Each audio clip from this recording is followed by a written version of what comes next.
Si se puede. Sí, cómo no. Buenas tardes, buenas noches. Magnífico enfoque de la situación de salud. Felicito a Monero y felicito a la tertulia. De acuerdo a lo que he oído y cómo se han planteado las cosas, y conociendo que la salud es un derecho constitucional, pienso que aquí va a ser que hacer una reingeniería completa del sistema de salud. Entonces, por ejemplo, todavía, independientemente de hablando de los altos costos de medicamentos, los pacientes oncológicos, esclerosis múltiple y esas cosas, también una serie de pacientes crónicos, los epilépticos, las enfermedades de Parkinson, enfermedades comunes que no tienen acceso a medicamentos fijos y son enfermedades crónicas que requieren medicina para siempre. El Estado debería proveer eso. Entonces, mi pregunta es, hay países desarrollados con muy buenos presupuestos y organizados que tienen un sistema de salud completo, generalmente es europeo y esas cosas.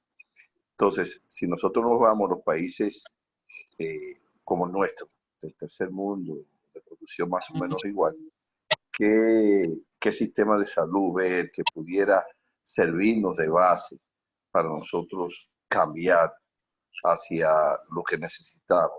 Y se me ocurren dos países, se me ocurre Costa Rica y se me ocurre el mismo Cuba, cuyo sistema de salud abarca la población completa. ¿Qué piensa usted que debe hacerse en ese sentido? Si pudiéramos imitar algún sistema o captar algún sistema, porque nosotros vemos que las ARS realmente no resuelven. Por ejemplo, un paciente con aneurisma cerebral, la ARS no quiere cubrir el estudio que requiere, no le cubre la angiografía a su seguro. Entonces, no le estamos dando el servicio y no vamos a resolver el problema. Así que, para que me abunde sobre eso. Faxa, mira, nosotros tenemos que ir definido el sistema de salud y el modelo de atención. Lo que pasa es que no lo ejecutamos. Entonces, es una cuestión de voluntad política, pero tenemos todo descrito. Si tú te tomas, Emma, tú entras a la página del Ministerio de Salud Pública y te busca el modelo de atención, y es un modelo desarrollado en base a la estrategia de atención primaria y las redes integradas de servicios de salud, y eso es lo que tiene Costa Rica, y eso es lo que tiene Cuba y otros países. Hoy en día, incluso los países desarrollados están trabajando su sistema de salud en base a la estrategia de atención primaria y las redes integradas de servicios de salud. ¿Qué pasa? Que aquí el tema es que aparte de que no ejecutamos lo que planificamos y diseñamos, por otro lado, le hemos dejado tomar cancha, campo al tema de la privatización de la salud. La salud en República Dominicana hoy en día está totalmente mercantilizada y está monopolizada, sobre todo porque se ha implementado un modelo de seguridad social que no da respuesta a los problemas de salud. Se suponía que con el seguro familiar de salud de la seguridad social, nosotros íbamos a poder resolver la mayoría de los problemas. Pero ¿qué ocurre? Si tú tienes administradora de riesgo de salud con fines de lucro, ¿cómo ellos obtienen su ganancia? Denegando servicios, limitando la cartera de prestaciones. Entonces, eso hay que cambiarlo. Con respecto al tema de alto costo, a mí me gusta un sistema que tiene Uruguay. Uruguay sacó todas las enfermedades de alto costo, las sacaron del Plan Básico de Salud y la maneja el Estado de manera directa. Toma de los recursos de la Seguridad Social un componente para alimentar esos fondos y además otras leyes complementarias que financian las enfermedades de alto costo. Y la mayoría de esos problemas para la población en sentido general están cubiertos. De modo que nosotros lo propuse una vez aquí de que sacáramos, ya que aquí la seguridad social en los países desarrollados fue una conquista del empleado, del obrero, del pueblo. Aquí fue una conquista de los bancos. Es decir, el poder económico es el que manda aquí. Y ellos son los que distorsionaron la ley de seguridad social y violaron la ley. Y el seguro, el plan básico de salud, incluso lo recortaron. Hicieron el famoso PDSS, plan de servicio de salud, que es un recorte de lo que era el plan básico original. ¿Para qué? Eso se hizo para asegurarle a las ARS su rentabilidad. Es más, la ley dice que los medicamentos desde el punto de vista ambulatorio, el 70% lo pone la ARS y el 30% el paciente. Todo el tiempo, durante todo el año. ¿A qué lo llevaron? Inicialmente a que eran 3,000 pesos por año.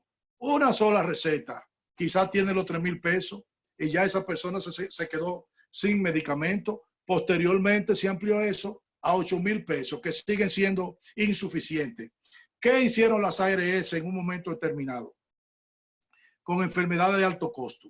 Que se le aumentó la cápita para que 17 enfermedades tuvieran una asignación de 1 millón de pesos por año. Es decir, si una persona, por ejemplo, padecía de cáncer, en un año tenía, le correspondía 1 millón de pesos para tratar ese cáncer. Pero si en ese mismo año se afectaba de un problema cerebrovascular, entonces tenía un millón de pesos. ¿Qué hicieron las ARS en contubernio con la CISARRIL del momento? Que todos esos 18 millones o millón por enfermedad, que eran 18, nada más le daban 1 millón para todas durante el año. Y posteriormente, hoy en día, eso se realiza, es decir, la persona tiene asignado 1 millón de pesos por año para 17 enfermedades.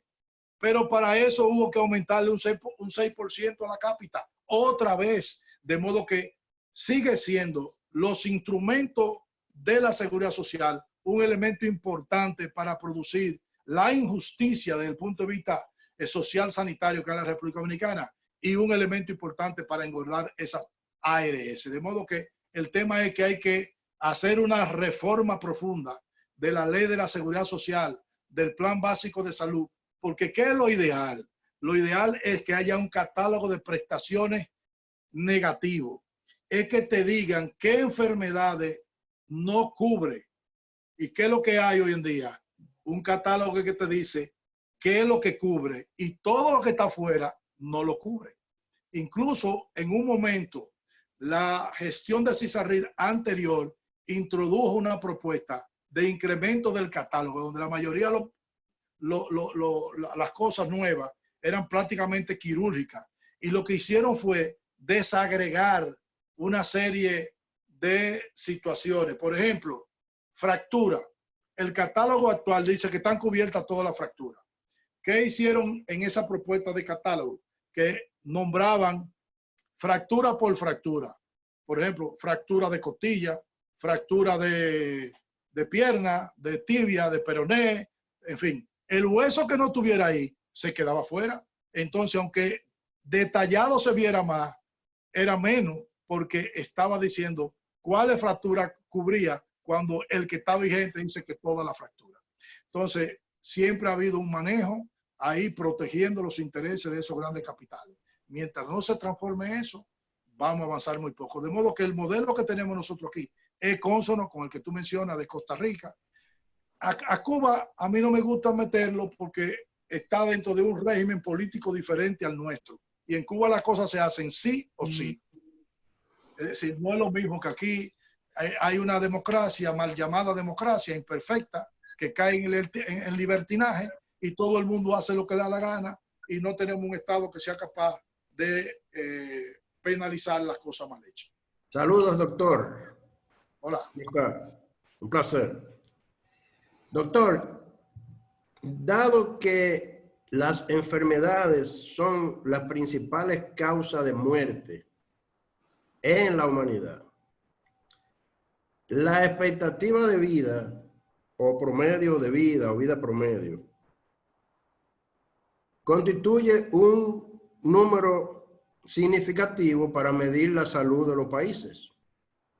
Un indicador. ¿Cuál es la expectativa de vida en la República Dominicana? ¿Cuál es la expectativa de vida en los países que la gente más dura y en los países que la gente menos dura? Para entonces nosotros ver en ese rango cómo estamos. Esa es una pregunta. La segunda pregunta es, con relación a la actual pandemia que estamos padeciendo, ¿cómo usted ve el panorama en el futuro inmediato, a corto plazo, a mediano plazo y a largo plazo? Esas dos preguntas, doctor. Un placer. La segunda. Con relación a la pandemia actual, Ajá. ¿qué perspectiva usted ve que nos espere a corto, mediano y largo plazo? Ok. Mira, como muy bien decía, la expectativa de vida es uno de los indicadores que tiene que ver con el desarrollo de los pueblos, no solamente desde el punto de vista de la salud, en sentido general. La expectativa de vida en República Dominicana en el hombre dominicano está entre 71 y 72 años y la mujer 76 años. De modo que el promedio anda por los 74 años. La mujer dura unos 4 o 5 años más que los hombres. Por eso hay más viudas que viudos. Los países que tienen mayor expectativa de vida, Japón, que anda alrededor de los 84, 85 años. Y los países con menos expectativa de vida son los países africanos. Porque eso tiene que ver con la calidad de vida. Los sistemas de salud influyen desde luego, porque tú recordarás que, bueno, tú no lo vas a recordar, pero hace 50 años en República Dominicana la expectativa de vida eran 50 años, 40 y pico de años. Una persona de 50 años era un viejo, era un anciano. Y eso ha ido aumentando porque la República Dominicana de hoy no es la de ayer. Es decir, la calidad de vida en la República Dominicana ha mejorado muchísimo a pesar de lo político, pero ha mejorado mucho. Entonces, nosotros estamos dentro del rango de los países en vía de desarrollo con una tasa de longevidad, digamos, promedio, media, entre los 71 y 76 años. Con respecto al tema de, bueno, hay otros indicadores también de salud. Por ejemplo, el tema de mortalidad materna, el tema de mortalidad infantil son fundamentales porque expresan también el tema de desarrollo de los países. Los factores más importantes para un desarrollo del país es la salud, la educación y la nutrición. Son los tres factores fundamentales para desarrollar un país. Y el mejor sistema de salud es el que mejora la calidad de vida de la gente. Porque hay una ligación, como decía anteriormente al inicio, de la calidad de vida de la gente con la salud. Con respecto al tema del COVID, bueno, pues tú sabes que esta enfermedad y este germen es nuevo y todos los días estamos aprendiendo cosas. Nosotros tendremos que acostumbrarnos a vivir. Aquí en la República Dominicana a nosotros nos ha ido bien desde el punto de vista de que por razones que deben estudiarse, aquí no ha habido una alta letalidad. Y esa baja letalidad yo no puedo atribuírsela de ninguna manera a la calidad del servicio en la República Dominicana porque no es así, sino que hay una serie de factores que habría que investigar. Primero, el tema de que nosotros somos una población joven con promedio de edad entre 28 y 29 años. Por otro lado, habría que ver si la cepa que nosotros tenemos quizá pueda ser una cepa menos agresiva. Si realmente el clima tiene que ver, es decir, que temperaturas altas disminuyen la agresividad del virus, de la capacidad inmunológica del dominicano. Es decir, ahora comienza a aparecer casos en los estratos socioeconómicos bajos, pero si tú te tomas a los países más deprimidos del mundo, como son los africanos, tú vas a encontrar que tiene una baja letalidad hasta el momento. Entonces, ¿qué ha ocurrido en República Dominicana? Que el virus de una u otra manera ha sido un poco elitista porque ha afectado a personas de clase media alta, más que a los estratos bajos. Diríamos que ahora comienza a insinuarse. Sí. Pienso que la respuesta es nuestra, se han hecho cosas bien, otras no tan buenas, pero la realidad es que tenemos que aprender no nos ha ido mal, no nos ha ido mal con esto. No. Pero sin embargo, en Nueva York hay muchos dominicanos muertos. de toda la alta tasa de mortalidad que ha habido allá. Y es la misma raza de nosotros. Ahora, cambia el clima, ¿verdad? Cambia el clima y hay un tema de hacinamiento. Es decir, los dominicanos, igual que cualquiera de los migrantes que están en Estados Unidos, son los estratos, igual que los afroamericanos, son los estratos sociales mucho más pobres y las condiciones en las que viven, pues, son muy precarias. Hoy en día en Nueva York, el que ha ido a Nueva York, sabe los precios que vale un apartamento y tienen que meterse ahí 10, 12, 15, 20. Exacto, sí, eso Entonces, lo he escuchado. Perdón, Roy, perdón, sí, termina. Sí. ¿qué es lo que nos espera? ¿Qué usted vislumbra a corto, mediano y largo plazo? ¿Esto va a normalizarse? ¿En qué tiempo? ¿Cada qué tiempo va a haber un brote? ¿Qué usted piensa de este problemita? bueno, todo depende, primero, de las acciones que debe hacer salud pública que no han sido las mejores. Y cuando hablo de eso, lo que quiero expresar es que las intervenciones comunitarias que debieron haberse hechas están haciéndose de una manera rezagada.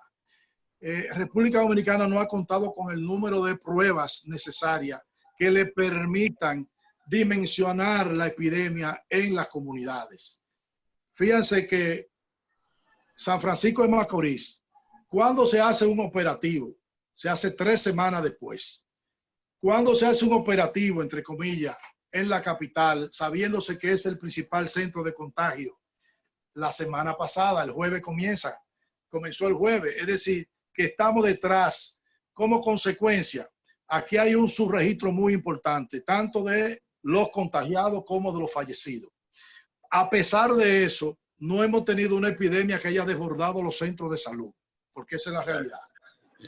Y por otro lado, yo creo que tiene que incrementarse el tema de esa vigilancia epidemiológica, detectar los casos, hacer la búsqueda activa de sintomáticos respiratorios y sus contactos, aislarlo y ponerlo en cuarentena. Y por otro lado, pues hay un compromiso evidentemente de la gente, del ciudadano, de que mantenga las medidas de distanciamiento físico, el uso de la mascarilla y extremar la medida de higiene, sobre todo el lavado de las manos.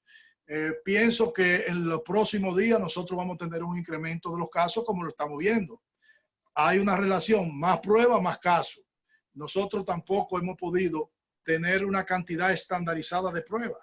Un día hacemos 500, otra hora dicen que otro día dicen que hicieron 1200, de modo que hay muchas cuestiones no claras, pero la verdad es que, Déjame ver, espérate.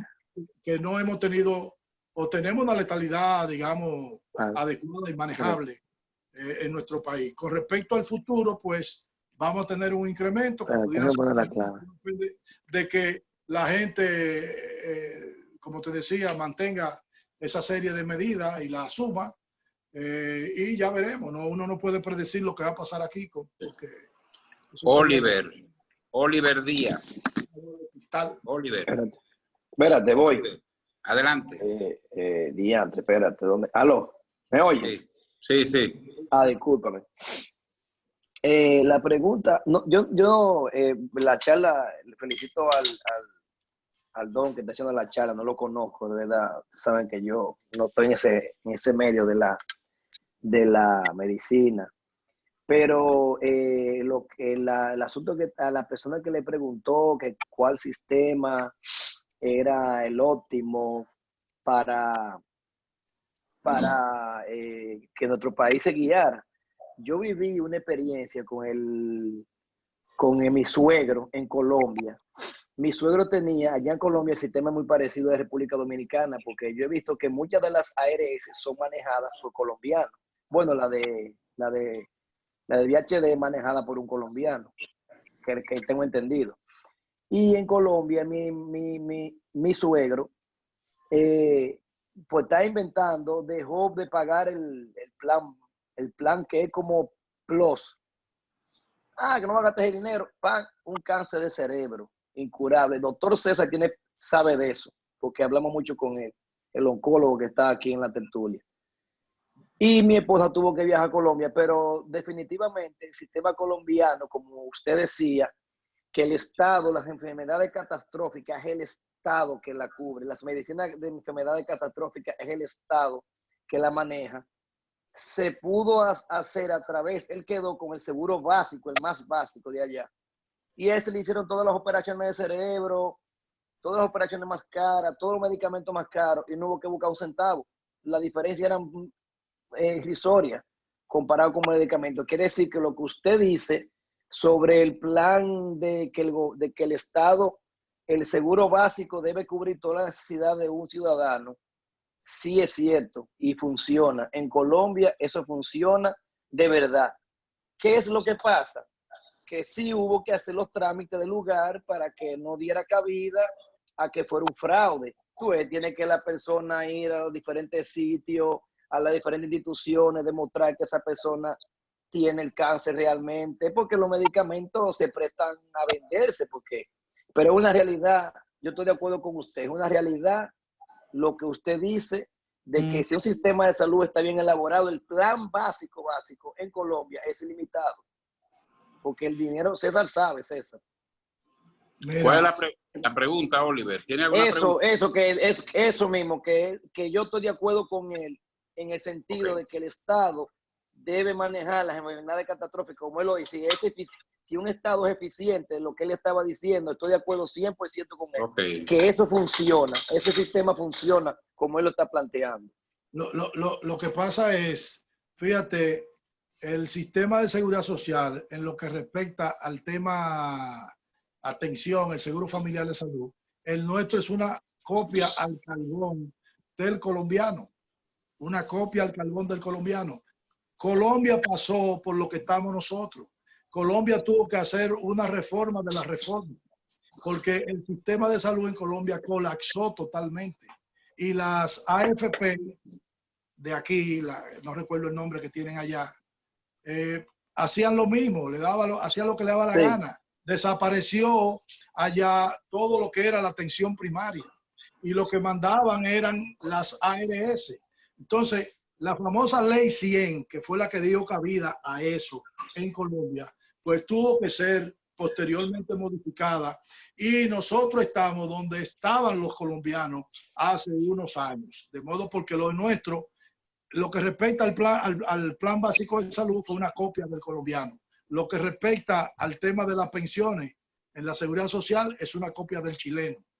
Chile estaba en problema, nosotros estamos en problema, porque nosotros lo que hicimos fue prácticamente copiar esos sistemas. Y es sumamente importante cuando se está elaborando un sistema de salud desde el punto de vista estructural, organizativo, funcional, usted no puede, ¿cómo se llama?, importar y adaptar un sistema de otro país, porque hay muchos factores, incluyendo lo cultural, que es fundamental, lo histórico, lo cultural. Es decir, tú no puedes obviar eso en un país y realmente muchos de los problemas que tenemos nosotros es que importamos leyes porque en un sitio dio los resultados, obviando el estadio de desarrollo de la sociedad dominicana, donde a muchas de esas no son implementables en la República Dominicana. Aquí tenemos al doctor Julio Gonel. Gonel, mi amigo y hermano. Julio. Julio, te abrí el micrófono. Parece que está desconectado. Déjeme ver. Ah, fue que lo... Apagó el micrófono. Julio.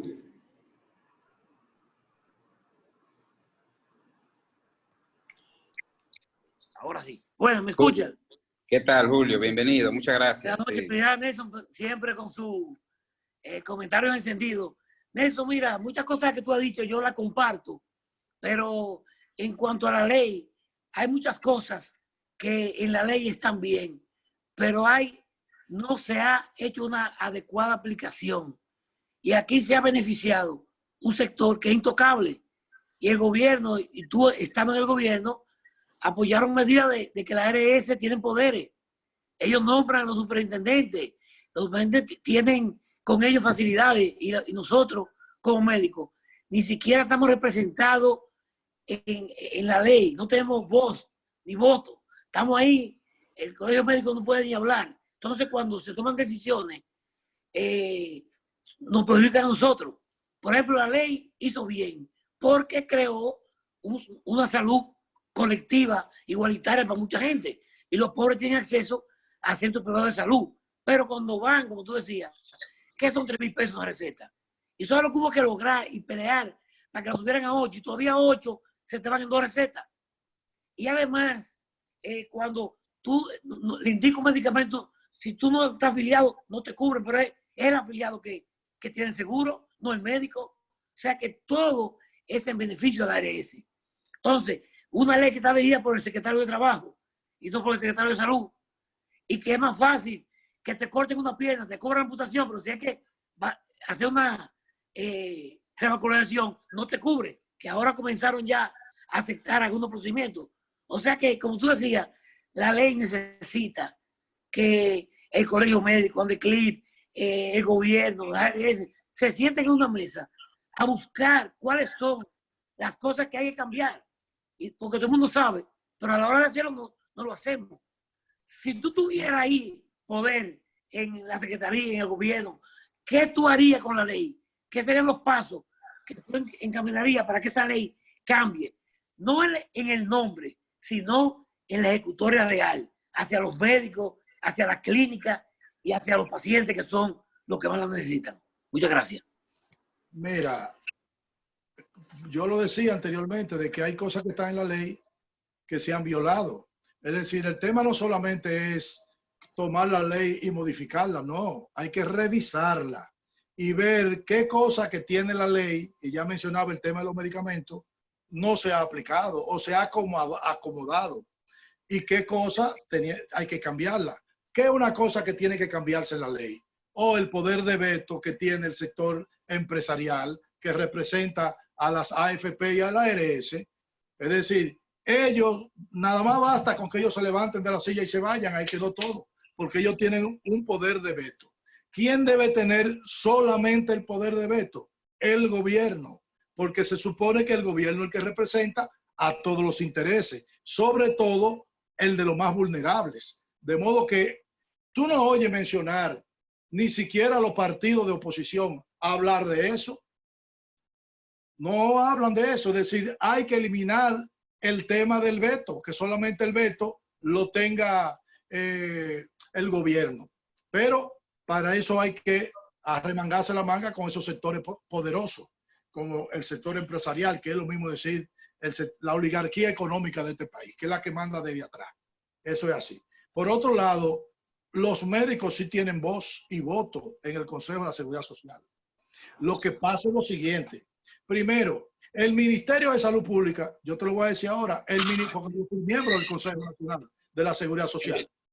Oye bien, el Ministerio de Salud no fue el presidente de ese consejo, porque en ese momento quienes estaban discutiendo desde el punto de vista del Ministerio de Salud no le dieron la importancia que tenía en el ámbito sanitario. Tomaron de que eso era mucho más amplio que la salud, porque tenía que ver con riesgo laboral, que tenía que ver con el tema de las pensiones, que no tiene que ver con salud, en fin. Y ahí lo envolvieron, pero debió haber sido la presidencia del Ministerio de Salud Pública. En un momento que yo era representante del Ministerio de Salud Pública en el Consejo, estaba representado el Colegio Médico. Pero ¿qué resulta? Que quien representaba al Colegio Médico nunca defendió al Colegio Médico ahí. ¿A quién defendía? Defendía a las clínicas, al extremo de que yo un día le dije, pero tú estás representando aquí al colegio o estás representando a las clínicas privadas. Que incluso me dijo a mí, pero ven acá, tú eres dueño de clínica, ¿por qué tú no estás defendiendo aquí la clínica? Digo, no, porque yo no estoy representando la clínica aquí, yo estoy representando al Ministerio de Salud Pública. De modo que ahí se entretejen una serie de situaciones. ¿Qué resulta? Que tampoco el Colegio Médico, cuando se estaba discutiendo ese plan básico de salud, estuvo de manera activa en esas discusiones. Y son muchas cosas que se arrastran y en un momento determinado la no participación, por las razones que sea, está abriendo cancha a que el otro se sirva con la cuchara grande. Todo el sistema de seguridad social, aquí hay que revisarlo de arriba a abajo, si nosotros queremos tener un sistema de seguridad social que realmente cumpla para lo cual está diseñado. Se supone incluso que la seguridad social es el elemento más importante en términos de desarrollo que ha tenido este país en los últimos 100 años, pero al final es un instrumento de los grupos de poder económico. Esa es la realidad. Estamos terminando, solo quedan 2 preguntas más. El señor Luis Díaz. Buenas noches, Luis señores. Díaz, Sí. bienvenido. Nada, qué bueno. Qué pena que haya sido el COVID que nos haya permitido reunirnos cada cierto tiempo y discutir temas tan importantes. Es mucho lo que hay que discutir. Yo no voy a hacer una pregunta, solamente me permiten un comentario de 3 minutos. Aunque el dinero es importante, no es lo determinante y me opongo a que la salud se enfoque en función de la estabilidad económica o de la parte financiera. Sencillo, Estados Unidos es el país que más invierte en salud y el que menos evidencia puede demostrar de un sistema eficiente. Hay otros países que invierten mucho menos y tienen mejores indicadores. Es un asunto de convicción política y un asunto de compromiso político. No podemos dejar de ver y enfocar al momento de evaluar el sistema de salud que esto fue de las grandes reformas neoliberales que se impusieron en el país.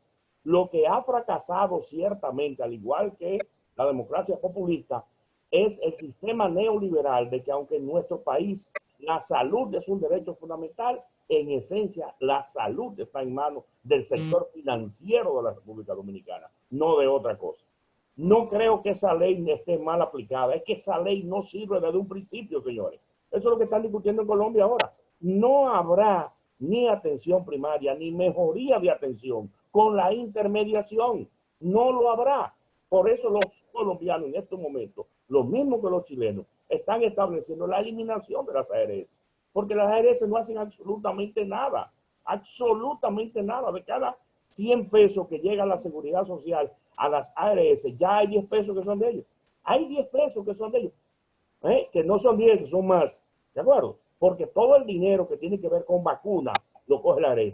Todo el dinero que tiene que ver con promoción de salud lo adquiere la ARS y es el Estado que lo hace. Entonces yo exhorto a que podamos juntarnos nuevamente y la verdad que es necesario transformar el sistema de salud, pero para transformar este sistema de salud se necesita obviamente transformar el Estado.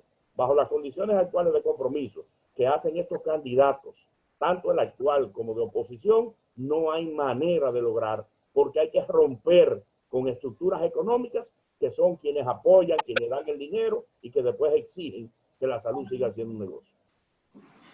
Muy bien. Estamos totalmente de acuerdo. Yo no sé, tú no viste el inicio. No vi el inicio. Donde yo hablaba precisamente de que la inversión en términos de recursos financieros no es por per se lo esencial.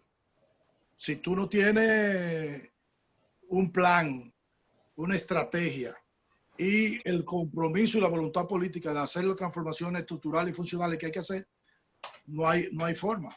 Mira, escúchame, Nelson, tú ahorita hablaste de Uruguay y la verdad que el ejemplo de Uruguay es interesantísimo. Oigan un ejemplo. Medicamento para la hepatitis C, no recuerdo el nombre, pero es un medicamento carísimo, 3.000, 4.000 y 8.000 dólares. Uruguay, sin hacer una revolución socialista, lo está consiguiendo a menos de 100 dólares. ¿De acuerdo? Porque el Estado se involucró y Uruguay en estos momentos le da y surte medicamentos y le ofrece medicamentos de la hepatitis C a todos sus pacientes, a menos de 100 dólares. Eso es fundamental. Bueno, para muestra lo que está ocurriendo aquí con los insumos. Exacto. Es decir, ¿qué ha ocurrido con los insumos? Es decir, ¿por qué hay que comprar una mascarilla a 59, a 60 pesos cuando si el Estado la quiere directamente le cuesta 12, 13 pesos en China? Y 10.000 facilidades que se la dan directamente de Estado a Estado. Y pero propiciamos los negocios. Ese es el tema. Y yo estoy de acuerdo contigo con respecto a eso. Para mí debiera haber una ARS, la pública. Sí, sencillamente eso. En Uruguay, precisamente, no hay ARS. No. Hay un mecanismo regulador. Un mecanismo que se encarga de es una especie de consejo donde están representados los actores. Exactamente. El señor Lugo Cabrera. Sí. Doctor, Lugo, pon tu... Estoy Baibú, estoy descalabrado. Doctor Nelson Rodríguez, Hola, hola. Usted que es un experto en salud pública, Yo no soy experto en nada. Sí. bueno, o tiene la experiencia, tuvo la oportunidad de estar al frente de un cargo importantísimo para la salud pública. Continúo con con la, con la referencia que hizo Luis al neoliberalismo. En Estados Unidos, la salud pública está en manos de las aseguradoras. Todos los hospitales, de una manera u otra, son privados. Y en ese país, que siempre lo tomamos como modelo, hay 40 millones de ciudadanos que no tienen ningún tipo de cobertura de salud. En nuestro país, con relación al neoliberalismo, que comenzó con Balaguer y continuó con los otros gobiernos, en salud pública se produjo un hoyo negro que nadie lo toca y que sigue ahí. Y que ni siquiera yo creo que usted se dio cuenta cuando pasó por ahí. Y fue que Balaguer con el neoliberalismo intentó privatizar todos los hospitales y se crearon un número de hospitales como la Plaza de la Salud, como Sedimar y parcialmente el Home en Santiago. En los dos primeros se formaron fundaciones porque el neoliberalismo, una de las cosas que dice es que el gobierno no sabe administrar. Y esos dos hospitales tienen una situación de un hoyo negro que nadie lo menciona, que se privatizaron, que el Estado invirtió muchísimo dinero ahí y eso quedó en el aire y nadie lo toca. Mi pregunta es, a esos dos hospitales se le están dando una subvención, hospitales privatizados y que crearon una fundación mínima para atender casos específicos y reducidos de los pobres. ¿Por qué no se ha corregido que eso, siendo un hospital privado, no tengan esa subvención, que no tiene razón de ser, porque esos hospitales son privados? Lo otro es, la otra pregunta es, ¿qué va a pasar con la Plaza de la Salud? ¿Va a correr ese camino o seguirá en manos del Estado Dominicano? Esas son las dos preguntas. No sé si me entienden.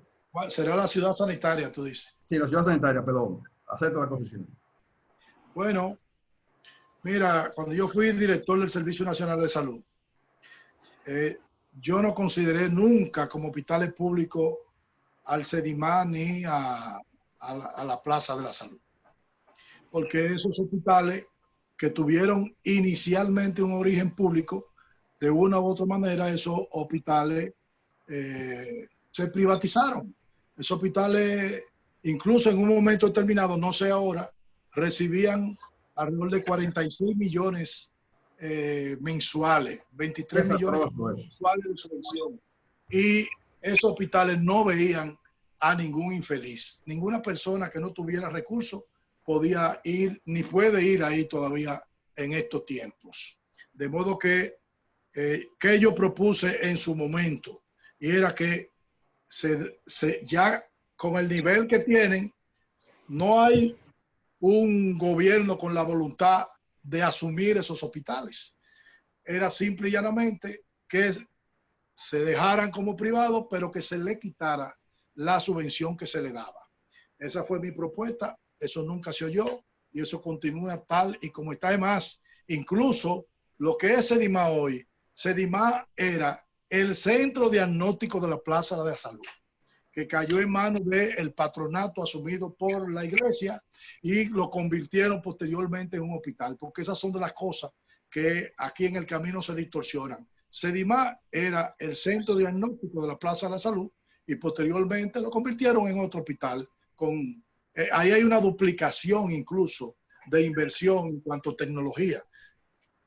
Con respecto a eso, es decir, que no es un hoyo negro. Lo que pasa es que ese es uno de los poderes fácticos que existe en la República Dominicana y nadie lo toca. Ni el que está en el gobierno, ni el que está en la oposición propone abordar eso. Eso ni lo mencionan. Porque, como decía Luis, de una u otra manera, todo suben con unos compromisos precisamente con esos sectores económicos, fácticos, que financian de una u otra manera a todos esos gobiernos o esos candidatos. Y por otro lado, el tema de la ciudad sanitaria, eso tiene múltiples problemas, porque inicialmente ahí lo que se iba a hacer era el antiguo Hospital Morgan, el Hospital Luis Eduardo Aybar, pura y simple y llanamente. Y visitando el presidente y gente proponiendo, terminó en lo que es hoy. Pues una ciudad sanitaria que tiene un complejo donde está el Hospital Luis Eduardo Aybar, que es el clínico quirúrgico, el hospital, un hospital materno infantil que no tenía ningún sentido en ese momento, porque aquí ha habido una disminución importante de la natalidad. Tú modificaste y reformaste el hospital San Lorenzo Lomina y el hospital Nuestra Señora de la Altagracia, y tiene 11 hospitales periféricos que pueden hacer los partos normales, de modo que en la capital no hacía falta un materno infantil adicional. Por otro lado, hay una ampliación importante del SECANOL también. Ahí también hay un centro para medicina forense. En fin, hay un complejo. Ellos ahí están en una encrucijada. Yo siempre fui partidario de que eso pertenezca a la red de hospitales públicos. Ellos han mantenido esa, por lo menos en el discurso de que eso va a ser así. Habría que esperar a ver qué van a decidir. Porque la verdad que hoy día no sé.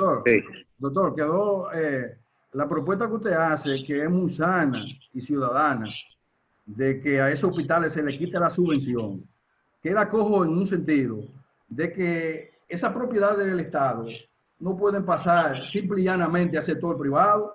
Si se van a quedar con ella, el Estado tiene que poner un precio, como hicieron con las otras empresas del Estado, como la CDE, Cemento Colón, toda esa gente. Tiene que poner un precio, no puede dársele gratis.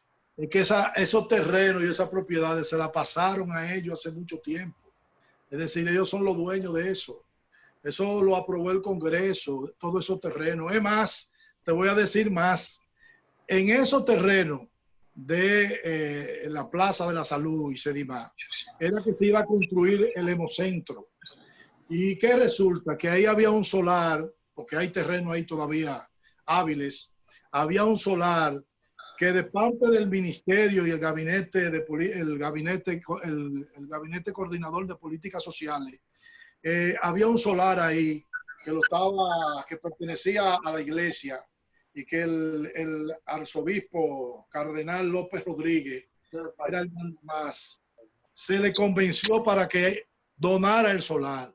El solar estaba hipotecado.